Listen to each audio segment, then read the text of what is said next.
In France, in the maze, Diane asks what Jack and Nikki are discussing. They're wondering what's going on with Victor and Kane. The guests hear voices and Michael, Lauren, Abby and Chance arrive. Lauren asks, "Did we miss anything?" Nikki says, "Did you ever?" Lauren, Michael, Chance and Abby tell the others how they all were brought together in a car. They learn that they're all staying in train cars and complain that they had to make their way through the maze in the dark. Noticing Victor and Devin are missing, they ask if Tucker's behind this. Jack announces that Aristotle Dumas is Kane Ashby. Diane says Kane claims he will explain himself, but right now he's having a private conversation with Victor. Billy worries Victor could be causing a problem that will see them all sent home. Jack says Kane can hold his own. Lauren and Abby marvel that Lily must be reeling. Nikki says she was blindsided, the only person not completely taken by surprise was Victor. Nikki's surprised that Michael and Lauren came, given that the attorney no longer works for Victor. Diane scoffs that Victor doesn't control everyone. Michael says they got a call from Dumas, who wouldn't take no for an answer. It's even stranger now that they know it's Kane. Nikki wonders what he wants with the two of them, and Chance. This could be the most curious development of all. Devin wants Lily to leave. In the train car, Devin doesn't want Lily sticking around to spend more time with Kane, he's lied to her. Lily rants about him leading a double life and also lying to the kids. Devin and Damien assure her she couldn't have known. Lily needs to know how and why he decided to do this. She wants answers from Kane, and feels that if she leaves, she'll never know the truth. Devin asks what she could hear that she'd believe. How can she trust anything he'd say? Lily and Devin continue arguing about her wanting to talk to Kane. Devin argues that Kane wants to influence her and will leave out all the sketchy things he's done. Lily snarks at him for thinking she'd fall for it. Damien asks Devin to give his sister some credit. Devin insists he is, but Kane was the love of her life. Lily doesn't have those feelings anymore. Devin's sure that part of his intention is to reconcile with her. Lily doesn't know what Kane wants, but he invited them there for a reason.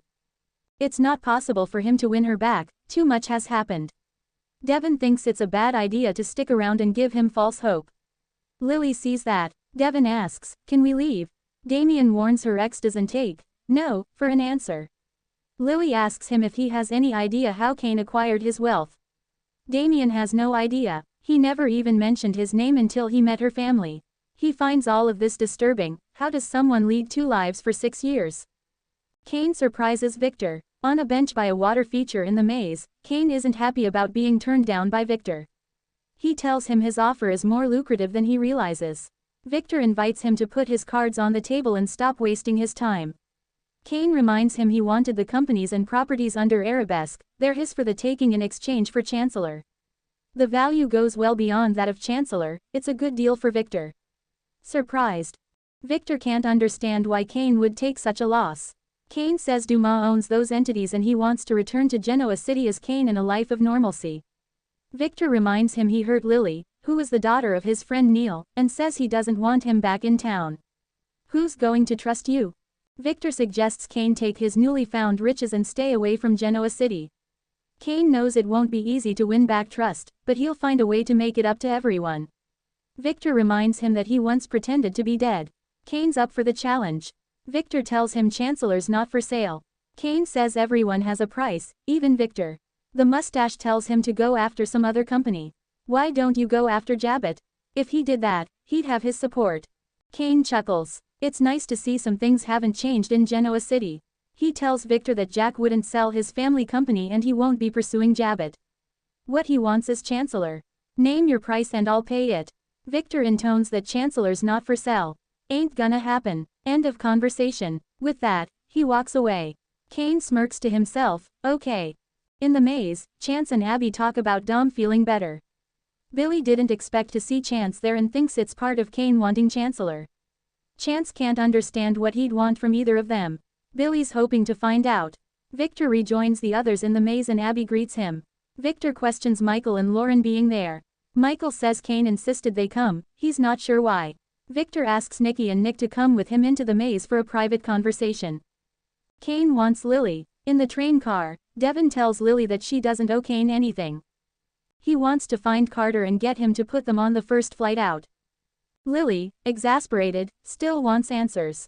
She points out that Abby's still coming and they can't abandon her. She wants the night to think about it and will give him an answer in the morning. Damien is willing to help Lily, whatever she needs. He assures her they'll get through this next part. You're tough. She feels off balance. He urges her to take her time, he'll pack his bags as soon as she gives the words. She jokes with him, and he tells her she'll be fine. They establish that they're friends and there for each other. Damien's there if she wants to leave or needs somebody to talk to. Suddenly, someone clears their throat and interrupts their close moment. It's Kane. Kane tells Devon it's nice to see him again. Devon doesn't feel the same way. This is all underhanded. Kane points out they wouldn't have come if he'd revealed who he was ahead of time. Kane holds out his hand to Damien. It's nice to meet him in person. Damien doesn't shake his hand and complains he inadvertently played a role in his deceit. Kane wants to speak with Lily privately. Damien and Devon protest, but Lily insists, so they leave the train car. Kane tells Lily it's wonderful to see her. She says the feeling is not mutual. He knows he's given her a lot to process tonight. He realizes she needs to sleep. They can try again tomorrow. She doesn't know if she'll be there tomorrow. Kane has plans to share with her. Lily asks why he couldn't share them over the last 6 years. She informs him he's not calling the shots anymore. He led her there under false pretenses and now he wants to talk about his mysterious agenda. Kane complains about her making assumptions. He deserves this, but there is more to the story. When she's ready, he'll explain how it all involves her. Lily gawps, is this all his plan to get the two of us back together? Exclamation mark quote. Kane hasn't given up on them. He can't. Lily tells Kane he's delusional if he thinks there's any hope for them. Kane reminds her they were in love and got married in France. She asks if that's why he chose this location and tells him it's not going to happen. She doesn't want to talk anymore. He says fine, as long as she'll still be there tomorrow.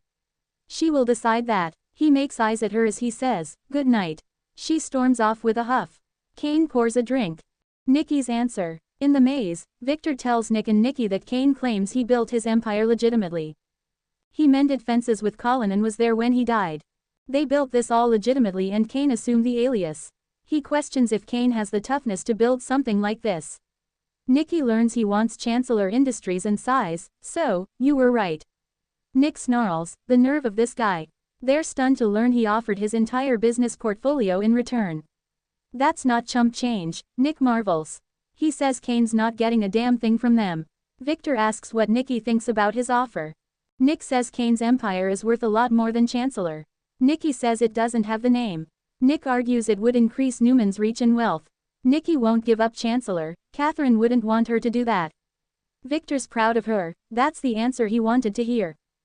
Kane rejoins his guests. In another part of the maze, Kane stands alone, sighs, and flashes back to Lily calling him out for lying this whole time and having a double life. He's always been a liar. He looks pensive and then rejoins the others, greeting Lauren and Michael. He's glad they decided to join them after all. Lauren says he was very insistent. Michael sarcastically toasts to his ingenuity in getting them all there. Kane says he's turning over a new leaf and has plans. Michael wonders if he's somehow a part of those plans. Kane will tell him later. Kane walks over to Abby, who says she heard he put on quite the performance. She wants to see Devon. Kane says he's in the train car. Jack and Billy want to know why they're there. He says, all in good time, and then asks Chance for a word in private. In the train car, Lily reads a note Kane left that says, see you tomorrow. She rips it up and throws it in the trash. In the maze, Jack's ready to call it a night, but Billy says he wants to stick around and see what Kane wanted with Chance. Sally's sure they can get caught up on that in the morning. Jack thinks that Chance is the most curious addition to the guest list.